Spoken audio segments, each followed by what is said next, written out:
ମାଳାରେ ଶୀଘ୍ର ଆଗମନ କରିବାକୁ ଯାଉଥିବା ପ୍ରଭୁ ଯୀଶୁଖ୍ରୀଷ୍ଟଙ୍କ ପବିତ୍ର ଓ ବହୁମୂଲ୍ୟ ନାମରେ ନିର୍ମଳ ଖରା ୟୁଟ୍ୟୁବ୍ ଚ୍ୟାନେଲରେ ଆପଣ ସମସ୍ତଙ୍କୁ ସ୍ୱାଗତ କରେ। ପ୍ରତିଦିନ ପ୍ରତି ପ୍ରଭାତ ଆମମାନେ ନିର୍ମଳ ଖରା ୟୁଟ୍ୟୁବ୍ ଚ୍ୟାନେଲ ମାଧ୍ୟମରେ ନୂଆ ନୂଆ ପ୍ରସଙ୍ଗରେ ପ୍ରଭୁଙ୍କର ବାକ୍ୟ ଶୁଣିବାର ଅପୂର୍ବ ସୁଯୋଗ ଆମେ ପାଉଛୁ।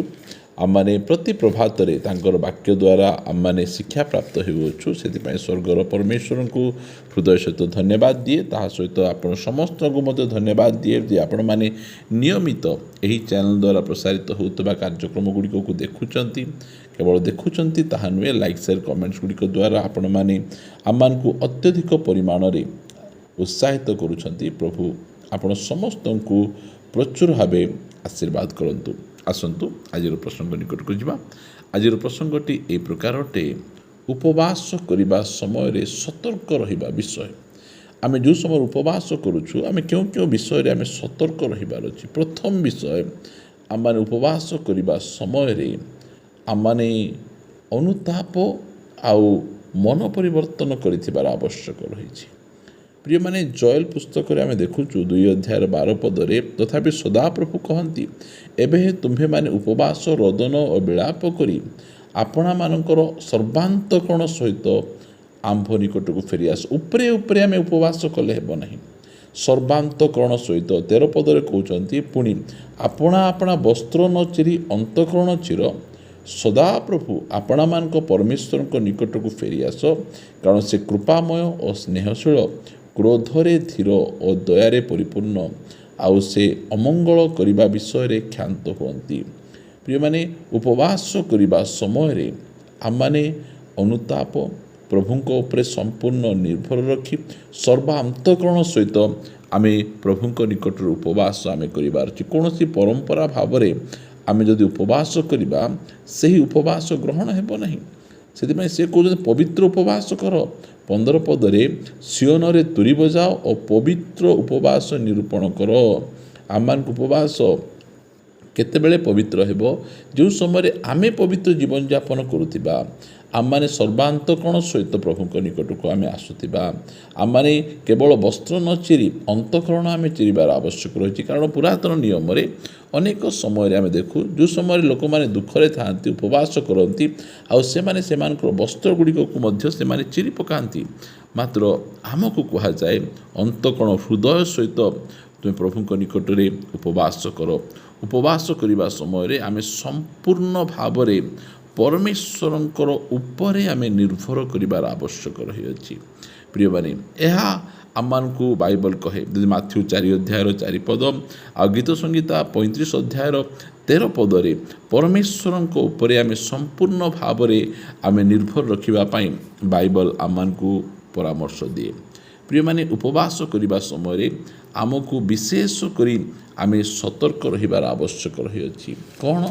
ଯେ ପ୍ରକାର କି ଲୋକଙ୍କ ସାକ୍ଷାତରେ ଆମେ ଉପବାସ ନ କରୁ। ପ୍ରଭୁ ଯୀଶୁଖ୍ରୀଷ୍ଟ ଯେଉଁ ସମୟରେ ସେ ଉପବାସ ବିଷୟରେ ଆମମାନଙ୍କୁ ଶିକ୍ଷା ଦେଲେ, ସେ କହିଲେ କେଉଁ ପ୍ରକାର ଉପବାସ କରିବା କଥା ନୁହେଁ, କାରଣ ଲୋକ ଦେଖାଣିଆ ଉପବାସ କରିବା କଥା ନୁହେଁ। ଆମେ କି ପ୍ରକାର ଉପବାସ କରିବା? ଗୋପନର ଉପବାସ। ପଢ଼ିବା ଆମେ ମାଥ୍ୟୁ 6 ଅଧ୍ୟାୟର 17 ପଦରେ, କିନ୍ତୁ ତୁମେ ଉପବାସ କରିବା ସମୟରେ ତୁମ ମସ୍ତକରେ ତୈଳ ଲଗାଅ ଓ ମୁଖ ପ୍ରକ୍ଷାଳନ କର, ଯେପରି ତୁମେ ଉପବାସ କରୁଅଛ ବୋଲି ଲୋକଙ୍କ ସାକ୍ଷାତରେ ଦେଖା ନ ଯାଇ ବରଂ ଗୋପନରେ ଥିବା ତୁମ୍ଭମାନଙ୍କ ପିତାଙ୍କ ସାକ୍ଷାତରେ ଦେଖାଯିବ। ଆଉ ତୁମ୍ଭର ପିତା ଯେ ଗୋପନରେ ଦେଖନ୍ତି, ସେ ତୁମ୍ଭକୁ ଫଳ ଦେବେ। ଆମେ ଉପବାସ କରୁଥିବା ସମୟରେ ଆମମାନେ କେବେ ହେଲେ ମଧ୍ୟ ଆମର ଉପବାସକୁ ଆଡ଼ଭର୍ଟାଇଜ୍ କରିବା କଥା ନୁହେଁ। ଆମ ଉପବାସକୁ ଲୋକମାନଙ୍କୁ ଜଣାଇବାର ଆବଶ୍ୟକ ନାହିଁ। ଆମେ ଉପବାସ କରୁଛୁ, ପରମେଶ୍ୱର ଜାଣିଲେ ଆମମାନଙ୍କ ନିମନ୍ତେ ଯଥେଷ୍ଟ। ସେଥିପାଇଁ ଆମମାନଙ୍କ ଉପବାସ ଗୋପନରେ ହେବାର ଅଛି। ଆମମାନଙ୍କର ମୁହଁ ଶୁଖିବା କଥା ନୁହେଁ, ଆମର ମୁଣ୍ଡରେ ତେଲର ଅଭାବ ହେବା କଥା ନୁହେଁ। ଆମମାନଙ୍କୁ ଲୋକ ଦେଖୁ ଦେଖୁ ଏ ଉପବାସ କରୁଛି ବୋଲି କେହି ନ କୁହନ୍ତୁ। ଆମେ ଏହି ପ୍ରକାର ଭାବରେ ଗୋଟିଏ ସିକ୍ରେଟ୍ ଫାଷ୍ଟିଂ ଆମକୁ କରିବା ପାଇଁ ବାଇବଲ ଆମମାନଙ୍କୁ ପରାମର୍ଶ କରେ। ପ୍ରିୟମାନେ, ଉପବାସ କରିବା ସମୟରେ ଆମେ ସତର୍କ ରହିବାର ଆବଶ୍ୟକ ରହିଛି ଯେ ଆମମାନେ ଉପବାସ କରିବା ସମୟରେ ଆମେ ଗୋପନରେ ଆମେ ଉପବାସ କରିବାର ଅଛି। ଆଉ ଉପବାସ କରିବା ସମୟରେ ଆମେ ସତର୍କ ରହିବାର ଅଛି, କାରଣ ଶୈତାନର ଆକ୍ରମଣ ଆମମାନଙ୍କ ଉପବାସ ଉପରେ ଥାଏ। प्रभु जीशु ख्रीष्ट उपवास करुछंती शैतान भल भाव देखुची आ कि प्रकार भाव में उपवास को नष्ट करी एथि निमंते विभिन्न प्रकार परीक्षा प्रलोभन धरी प्रभु जीशु ख्रीष्ट निकट को से आसुअछि।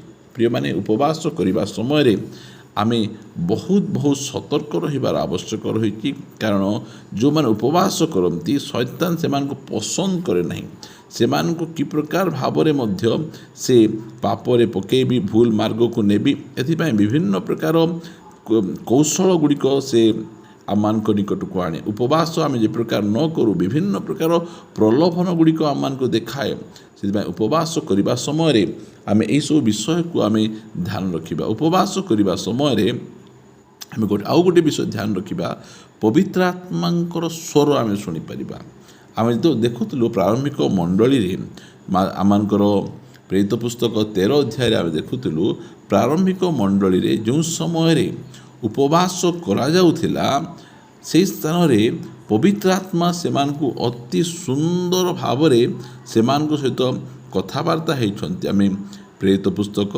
आम 13 अध्याय पढ़ा एक पदरु सेतेबेले आंतियोखिया मंडली बर्नबा सिमियन जहाकू निगर बोली कहती कुरुणीय लुकिय सामंत राजा हेरोदों सह पालित मनहेम और साउल एपरी भाववादी और शिक्षक माने थिले से माने प्रभु सेवा उपवास करुथिबा समय पवित्र आत्मा कहिले जो कर्म निमंते आमे बर्नबा और पाउल को आह्वान करियछु सेथिपाई सेमानकु पृथक कर। प्रिय माने उपवास करने समय आमे परमेश्वरंकर रोब को आमे बहुत जाग्रत सहकारे आमे रहिबार अछि कहीं आम प्रार्थना आमको रहिबाकु पड़िबो। उपवास करने समय जो समय आम प्रार्थना आम समय बिताओ परमेश्वर तांकर धिमी स्वर आमको शुणा देवे कारण यही स्थान प्रार्थना उपवास करुवा समय परमेश्वर आत्मा केते सुंदर भाव से मंडली को कहते जे यही व्यक्ति को यही कार्य नियुक्त कर सही व्यक्ति को सही कार्य नियुक्त कर सही व्यक्ति को सही कार्य नियुक्त कर। प्रिय माने परमेश्वर आम को कथा कही आम दायित्व बोध देवे जो समय आमे तांकर रोब को आमे सुनिबा से समय मंडल उन्नति प्रभुंकर गौरव सुसमाचार व्यापी जीव कारण गोटे मिशनरी मूवमेंट गोटे स्टार्ट है पाउल आउ बर्नबा से माने सेवा कार्य निमंते पृथकीकृत हेले आ विभिन्न स्थान मान को जाई सुसमाचार प्रचार करी से माने मंडली गुड़िक स्थापित कले से उपवास करने समय आम सर्वांतकरण सहित प्रभु निकट को फेरबार अच्छी आम वस्त्र न चिरी आम अंतकरण आमको चिरीवाई बाइबल आम को कहे।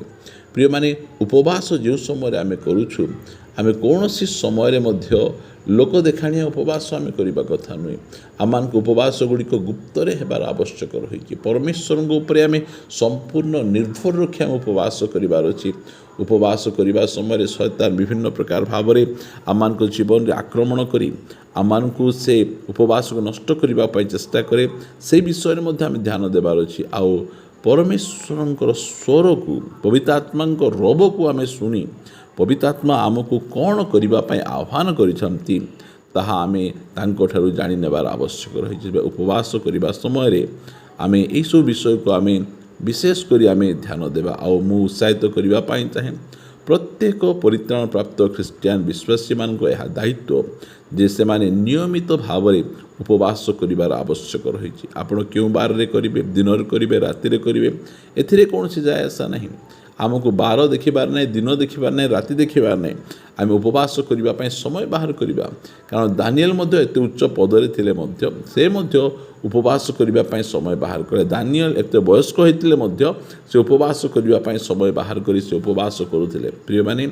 उपवास करिबारे केबे हेले ढिला न करी उपवास रे आमे लागी रहिबा परमेश्वर चाहती जे आमे उपवास करिबा प्रार्थना करिबा। मंगलमय पिता मु तुमको हृदय सहित धन्यवाद दिए जे तुम्हें आम को प्रति प्रभात में तुम पवित्र वाक्य द्वारा कथबार्ता होती तुम नाम गौरव महिमा स्तुति वंदना हो। आज उपवास समय क्यों विषय सतर्क रहिबार आवश्यक रही तुम्हें आम को अति प्रांजल भाव में शिक्षा देच तुम वाक्य धन्यवाद तुम यही प्रकार भाव में प्रति प्रभात आम सहित कथबार्ता ही आम को प्रभु तुम वाक्य आहरी अधिक मजबूत कराओ आ उपवास आम जीवन यापन करूँ अनुग्रह प्रदान कर प्रार्थना शुणिच धन्यवाद प्रार्थना प्रिय प्रभु यीशु नाम मागुअछि आमेन आमेन प्रेज द लॉर्ड प्रभु आम समस्त को प्रचुर भाव आशीर्वाद करूँ प्रभु अनुग्रह कले आसंता अध्याय आ नुआ प्रसंग में परस्पर सहित साक्षात करवा रहा नमस्कार praise the Lord God bless you.